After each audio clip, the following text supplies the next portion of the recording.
Good morning, everybody. This is Nigel Farage, bringing you the latest edition of Phone Farage on LBC. I'm going to be here for the next 30 minutes, and it's your chance to put any question you like to me, and I will do my best to answer. So the number for you to get in touch and fire in your questions is 0345 60 60 973. And let's head straight to the first caller, who is John in Stratford-upon-Avon. Good morning, John. Morning, Nigel. Morning. Just a question about the extra funding to the Syrian camps, or the camps in Jordan and Lebanon. Just wanted to, there's obviously a bit of an issue with that for quite a few people. I just wondered what you thought about that. Well, we as a country give a huge amount of money in foreign aid and development money every single year. In fact, it is skyrocketed since 2010, since Mr. Cameron became Prime Minister. We're now giving about, just to sort of some sense of perspective on this, John, we're now giving about £1 billion a month, just a touch more, in foreign aid. In fact, we're giving more away in foreign aid than we're spending on policing in this country, which is a very interesting comparison. When you see those pictures and you realise there are 5-6 million people who've been displaced by war, and the more airstrikes there are, the more displaced people there are. I think all of us think, well, gosh, if we can help people in some way, we should try to. My concern, John, is this. A very large amount of our foreign aid budget already we give to the EU to spend for us. And what happened in London yesterday was a fundraising conference for the United Nations. I know the EU spend the foreign aid budget terribly, and when the auditors refuse to sign off the accounts every year, they say it's the worst part of the EU's budget in terms of accountability. And I'm not entirely confident that the UN spends it well. So if we're going to give more money to help the victims of this worsening war, I suggest we take it out of the development budget, which we give to Brussels and probably isn't spent very well. And I'm just asking a question, John. Would it be better that we spent this money ourselves and that the money that was spent was rather more accountable? What do you think? Well, I don't know the ins and outs and the nuances of all the different overseas aid. I'm just really responding to the things that people say about the fact that, if we spend billions of pounds in overseas aid, and yet we've got people, using food banks, and we've got, people who are poor in this country, and so on. That there's a sort of, an imbalance in many people's minds. My own personal opinion is that, of course, we should be spending more on aid if it's needed, where it's needed. Here that we spent, untold billions on, the Middle East in general, the region in general, and that we should stop because we've spent enough and it still isn't fixed yet. Well, that's certainly true, John. And yes, you're right. The public as a whole want to see a huge reduction in the foreign aid budget, as do I. I don't think that sending a cheque every year to the same government is actually a way of solving or helping anybody. Are we getting any, to use an Americanism, Mr. Farage, have we had any bang for the buck with the money we've already spent on the Syrian conflict, would you say? It doesn't. I don't know. I just don't know. And this is my point about the accountability of the money. If we are going to spend money, let's take it out of a foreign aid budget which is largely discredited. So we certainly wouldn't up the overall bill. We can bring the overall bill down, but we can put money in if we're helping feed people who've fled and are starving, and it's genuine disaster relief, I have no problem with some of my money being spent on that. But overall, the fact we're spending as much money as we are with pretty questionable returns across the world is a very real question. Thanks for your question. We move to the next caller. We go on to Bill in Brookmans Park. Hello, Bill. Good morning, Mr. Farage. Can I read you from Gospel according to Matthew?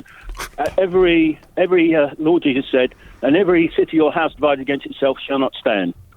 In the referendum, there are two camps of the Leave side. Yes. And I would suggest that the Leave side is going to lose if we are just seen in dispute with one another. Well, Bill, you're right. There is a Westminster base or operation called Vote Leave, and there is a Bristol-based operation called Leave.eu. They're very different people. Leave.eu was set up by a couple of businessmen. It uses Obama-style, online techniques, websites, big phone banks. Vote Leave is very much more of a Westminster sort of in-house way of approaching politics. The fact is, I have tried, Bill, like hell, to get these people to merge. I've seen their skills as being complementary, not contradictory, but the Westminster-based group point blank refuse to do so. That's where the opposition's coming from, Mr. Farage. They will not do it. Do you know why? Yes, there are two highly paid apparatchiks at the centre of that operation who want this referendum to be their big moment in the sun. Who are they, Mr. Farage? One is called Dominic Cummings, the other is called Matthew Elliott, and they refuse to work with anybody. They also don't want a campaign. They think immigration's irrelevant, and we shouldn't talk about that. They're missing it completely. Bill, I think as we look on, I think Vote Leave is actually disintegrating and becoming purely a Tory front. But Bill, can I say something positive, please? Because all the newspapers talk about, all the commentariat talk about, is this competition in the Leave camp between these two groups. What they will not talk about, they can't bring themselves to talk about, is there is a new organisation called GO, Grassroots Out. I appeared on the platform of their first meeting in Kettering. We're in Manchester tonight. We've got 2,300 people who've bought tickets already.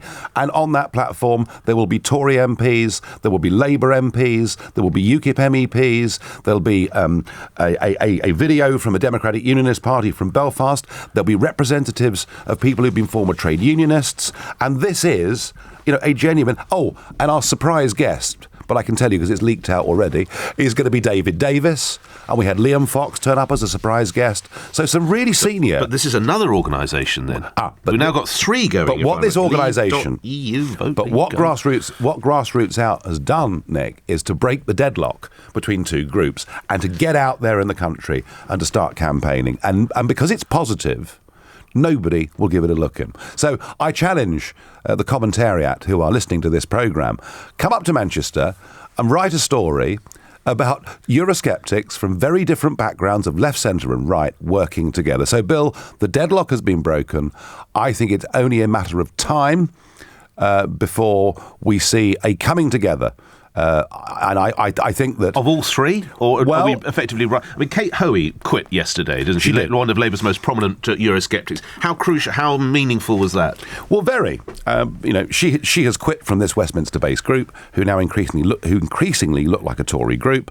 And I think that over time we will see Grassroots Out and Leave.eu working closely together. And Vote Leave will just wither on the vine? Unless they grow up very, very quickly and realise what they're doing is a huge mistake. And I'm just not sure they're capable of doing that. And Kate, I think, is involved in Grassroots Out as well, isn't she? Very much so, yes. She's on the platform in Manchester tonight. Yeah, I mean, and Nick, can I just also say... Yeah, go ahead. The whole debate... It's phone Farage. You can say what you like as long as it's legal. What? There is a slight delay, isn't there? So, the whole debate is being framed. The Daily Mail leader yesterday. Who will speak for England and all this business. What they mean, and today's leader is who will speak for the Tory party. And that was what they meant yesterday. But you do need a leader, don't you? Hang on. Everybody, the media are talking about this as if it's purely a Conservative thing. Look, the Conservatives had a stonking election victory. But 63% of the voters did not vote Conservative. And half of those probably would be put off by a Conservative. What we're not talking about here is the need for more than one voice, because different voices reach different audiences. No one's mentioned the trade unions. There are lots of Eurosceptics within the trade union movement. So this is not purely, a centre-right Tory debate. Euroscepticism crosses all the political boundaries. But how important is one, and we will move on after this, how important is one leader who galvanises everything? He or she is the figurehead, the Theresa May, the Boris Johnson, Chris Grayling. Well, again... I know I've named Tories, I apologise. Again, you're back doing the same thing as everybody else is doing. But you don't need a leader then. Well, right, Digby Jones, there we are. I put the businessman out of the hat. Fine, I'd be delighted. So, someone like that actually would be better than an elected politician in many ways, although Digby did work for the Labour government. But yes, somebody like that. But the real point is, all our polling shows different people reach different audiences. But you've got to have a boss, don't you, Nigel Farage? We have to have a chief executive of some kind. But they haven't even called the referendum yet. Let's start assembling the architecture, and then somebody will have to debate Cameron. Yes, that's absolutely right. Somebody will have to debate Cameron. And when we have a united when we have a united campaign, we'll choose who it is. I recall your skills when you took on Nick Clegg in that debate that LBC did. You'd be the man to take on Cameron, wouldn't you? If I was asked to do it, of course I'd do it, but whether I'm the right person remains to be seen. Good. Thanks, Bill. Where are we going, Mr. Farage? We're going to Larry in Tilbury. Larry, good morning. Hi, good morning, Nick and Nigel. Hello, sir. So my question was basically, after the comments that David Cameron made about black boys more likely to end up in prison than university, I was wondering, what do you think about basically how easy is it for black and ethnic minority children, boys, to get into universities like Oxford and Cambridge? What do you think about that, how hard it is? Pro rata, Larry, and this is going to really surprise you. Pro rata, black boys, there are more black boys going to Oxford pro rata of population than there are working class white boys. Is that right? Yeah, interesting, isn't it? If you look at the Oxford entry of black boys and of Asian boys, the numbers that go to Oxford roughly reflect the percentage of the national population, but for white working class boys, it's collapsed. And why is that happening, in your view? Why is that? I've got some very strong views on this. Well, I mean, look. Just phone Farage. When we go back, if we go back and look at who was running Britain in the 1950s and 60s and 70s and into the 80s, and I'm talking about, media, and I'm talking about politics, and I'm talking about the civil service, and what you found was a very large preponderance of people, sort of 50-50. The public-private schools had a lot of people there, but equally those from the state sector were there as well. I think sort of Oxford and Cambridge in the late 60s, roughly 50% of people that went there came from what you would describe as working class backgrounds. That's now about 11%. Is that right? Yeah, and what you've seen is a massive. Larry's question is about black boys, white boys, and it's a perfectly fair question. It's based on the Prime Minister, of course. But what I'm saying, Larry, is there's actually a bigger problem than black boys, white boys. The problem is class, and we have got a massive growing class divide in this country. And the 7% of people who were lucky enough or who were rich enough for their kids to pay the huge school fees, they now have an advantage in almost every walk of life. I mean, look at it. We had that wonderful Olympics. Over 50% of our Olympic medal winners went to those 7% of schools. So there is a problem, and I apologise to no one for saying that I think the abolition in the late 1960s and 70s of the grammar schools did more to damage social mobility and was one of the biggest social mistakes of modern times. So the Prime Minister really, pardon my language, came off half-cocked then, didn't he, with his article in the Sunday Times? He's not cut it down to the bones of where you're taking us, which is poor as in financial white boys. I think if it's black boys or white boys that are growing up in poor conditions in our inner cities who have not got access to... I mean, if you grow up in Cambridgeshire and you're working class, the chances are that you go to a very good comprehensive school. But in many of the inner cities, it's a devilish job to be a good comprehensive school with 30 or 40 different languages being spoken, with discipline problems because the schools haven't, frankly, got much power anymore. So, Larry, I put it to you that important though your question is, it's actually bigger and broader, and that if you're a black boy from a middle-class family, living in a detached house in Beckenham, your chances of getting on and doing well in life are exactly the same. Quick response from Larry. Quick response from you, Larry. Yeah, I mean, it's true. When we look at the black and white thing, it kind of does, and I think it's actually a lot to think about, because that statistic kind of threw me off. You're right. So yeah, it's kind of I think something for all of us to think about. Larry, thank you very much indeed. As often happens in Phone Farage, lots to think about. We move on. So where should we go now? We go to Richard, who lives in the Eurozone. He lives in Cyprus. And Richard, you've not been bailed out for a few months now, have you, I think? Is that right? I don't live here. I'm on a 10-week holiday because I deserve it. Right, okay, good for you. But there's a couple of things. I think it is scandalous that David Cameron is silencing the Eurosceptics in the cabinet. I think his renegotiation is an absolute load of rubbish. And I'd like to know what could be done to delay the referendum beyond June, because I read in the press last December time that parliamentary procedure requires a 10-month notification before you can have one. So what's happened to that, and how can it be delayed beyond June the 6th, June rather, so that the opposite point of view can be put? Okay. Well, look, 3 questions there, really. Let's deal with let's deal with the second one first. The Cameron renegotiation. The flying around 27 other countries, the biggest diplomatic mission that's been launched by a British Prime Minister in modern times. And if this is what we had to wait for, it was frankly rather pathetic. A very, very, very weak deal. Thin gruel, as Jacob Rees-Mogg described. Well, I think, he called it thin gruel, and then he called it thin gruel that had been watered down further, I think. Look, he's come back. He asked for nothing. He's got nothing. The fact is... Mr. Farage, he says it's a deal that if Britain were not in the EU, he would recommend that they should enter. Nick, I need another half an hour. Now, look, can you imagine if the question was on June the 23rd, which is when it's going to be, and I'll come back to that, Richard, don't worry. Can you imagine if the question was, should Britain join the European Union? And the Prime Minister said, ladies and gentlemen, I know we've been independent for 1,000 years, and we've been getting on quite well, but here's a really good plan. We're going to join the European Union, and from today, the Houses of Parliament will not be sovereign, and 75% of our laws will get made somewhere else. Oh, and by the way, that building over the road, the Supreme Court, no. Our new Supreme Court is going to be in Luxembourg. They'll make the big decisions that affect our lives. Oh, and by the way, none of them that sit there are actually judges. Our fishing waters, we're going to give away 200 miles of the North Sea to share out with the rest of Europe.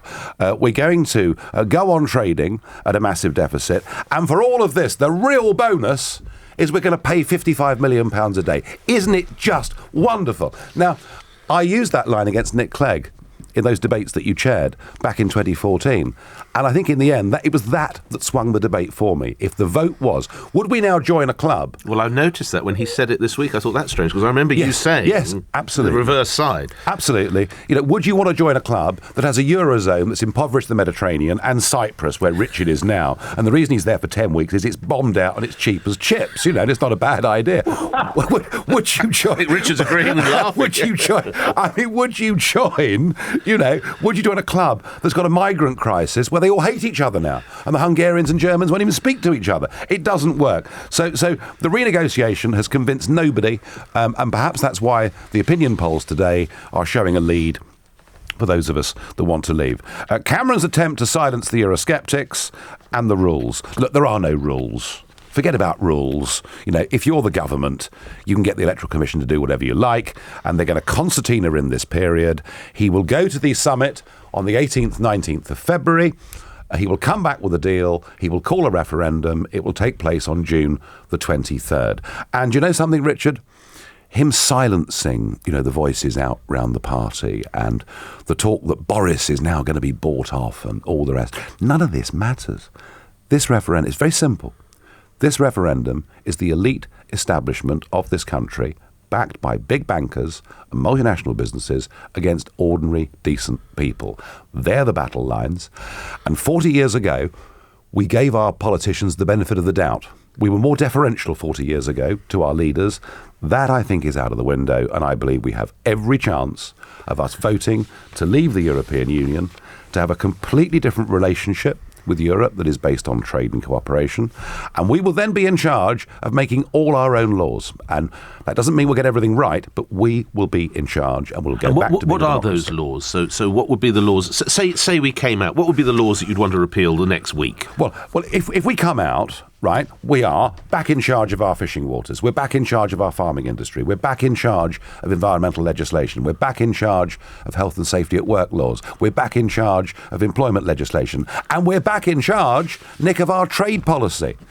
Because the 5th largest economy in the world, and we're banned from making our own trade deals around other parts of the world. We are back in charge. And we may get a British government that does things brilliantly well, and we get richer as a result.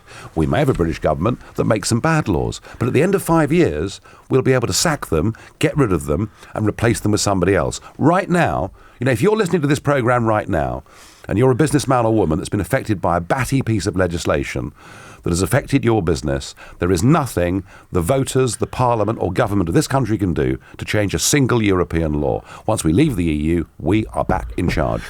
Enjoy the Metaxa tonight, if that's what they drink on Cyprus. I don't know if they do, I've never been, but we move on. Mr Farage, thanks, Richard. We do. He's having a great time. And February, even cheaper. It will be, won't absolutely. It? Probably owns the hotel. We're going to Asa in Bristol. Good morning. Hello, good morning. I would like you to mention just one major problem in the UK, one major problem or two, if you can, which is not to blame foreign people or the European Union, one of them. Just one major problem or two. Well, in fact, we've actually, to be fair, had a very big chat this morning about the widening gulf between rich and poor. Yes. And we talked about the poor. Whether there was a higher preponderance going to prison or not going to university from different poor social groups. We could have talked about housing.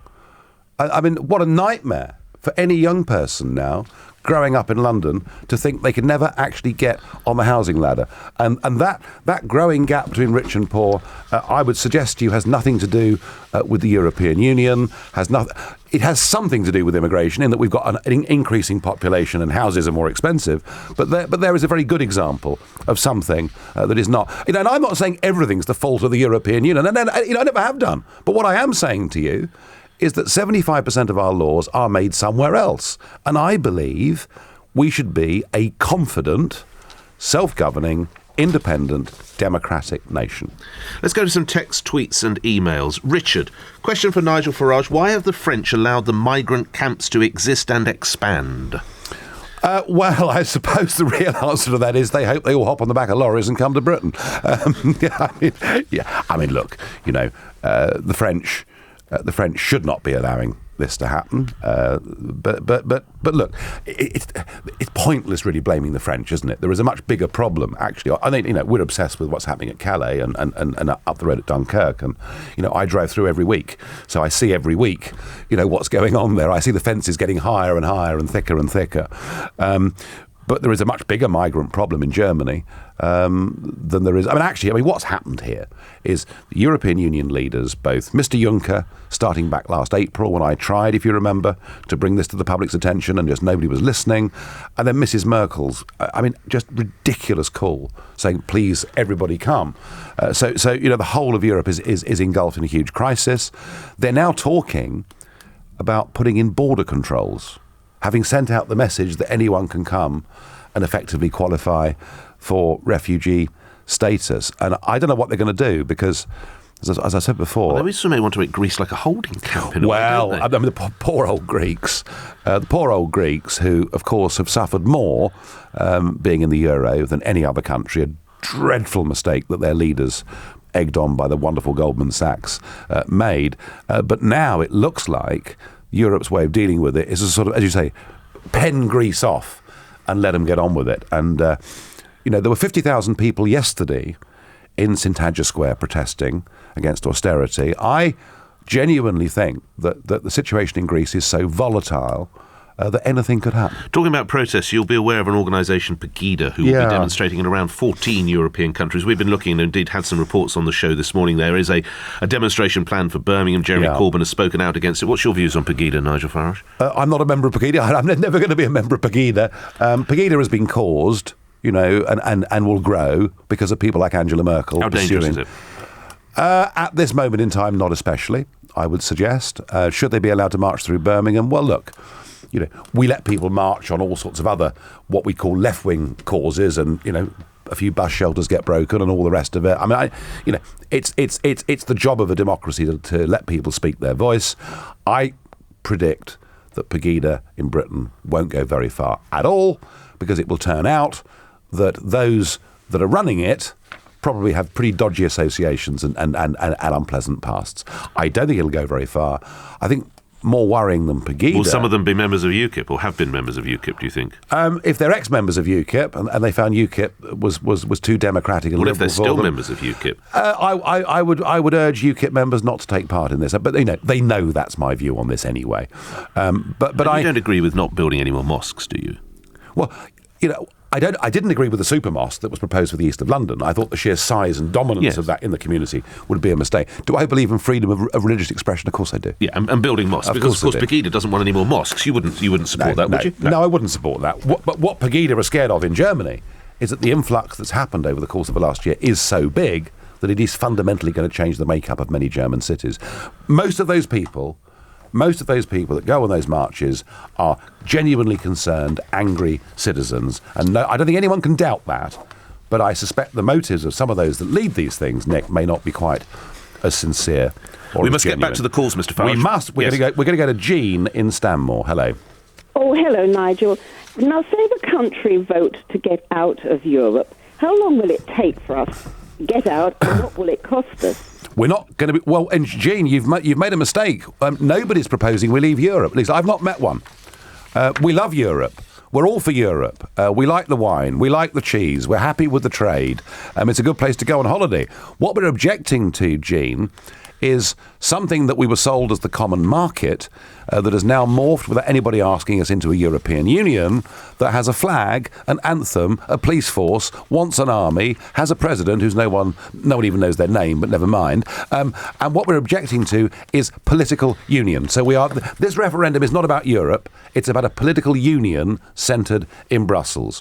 When we vote to say, enough's enough, we don't want any more of this, we want to be a self-governing, confident nation, we will have to invoke a clause of the last treaty, which was the Lisbon Treaty, Article 50, which will give us up to 2 years to negotiate a withdrawn settlement. I don't want it to take anything like that long, but what I do want to do, Jean, better that it takes a few more weeks or months and we part on happy, amicable terms than just be seen to sort of stick two fingers up and walk away. So it will take a bit of time, but then again, we're sorting something out which I hope will be forever. Nigel Farage, June 23, let's say Britain votes out. June 24, do you reckon Europe comes back with a different deal? I don't know, but if they do, we're not interested. This is a once-in-a-lifetime... I mean, this actually goes back... They would, wouldn't they? This goes back to the earlier argument about Vote Leave and Leave.eu. One of the things Vote Leave are talking about is having a second referendum, getting better terms, and then us staying in a renegotiated deal. This has got to be a once-in-a-lifetime opportunity. When you think that the Danes were made to vote again, the Irish twice have been made to vote again, this is monstrous. We've got a chance here of cutting the Gordian knot and of being free. Kenneth in Dartford, how important could Boris Johnson be if Nigel Farage is able to unite the 2 or 3 out campaigns? Listen, whether Boris joins the out campaign or not, I don't know. I doubt it very much indeed. I've never thought Boris to be particularly Eurosceptic. He's never declared himself to be particularly Eurosceptic. If he wants to come and join us, that's fantastic. But even if no other senior figures, and we've had, as I say, David Davis and Liam Fox, so there are some quite senior figures that are coming up.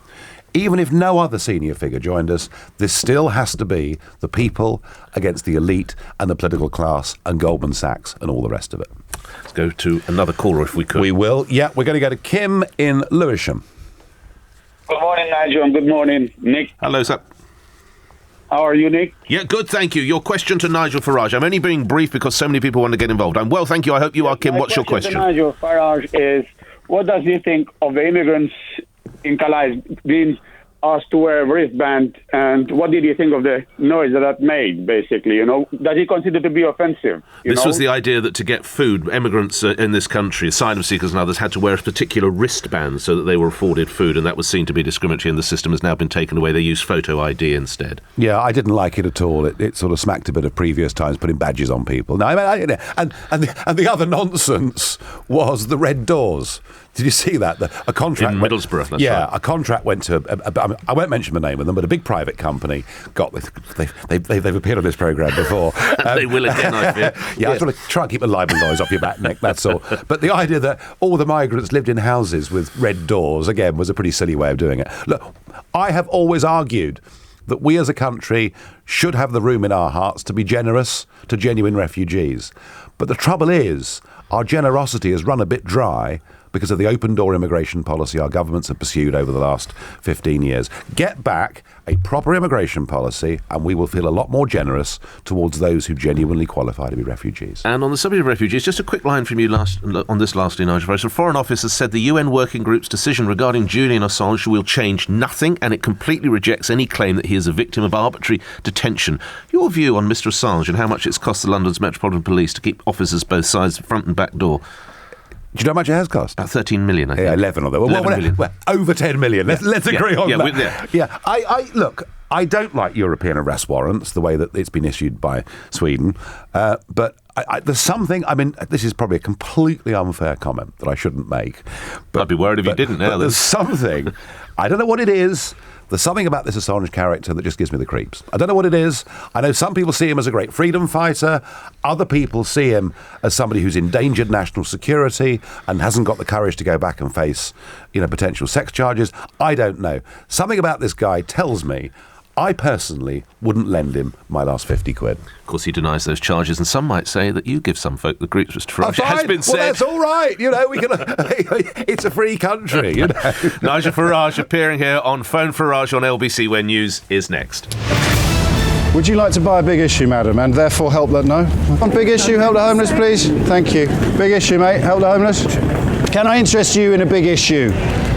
Big issue to help the homeless. I'm not cut out for this because I want to be rude to people who don't.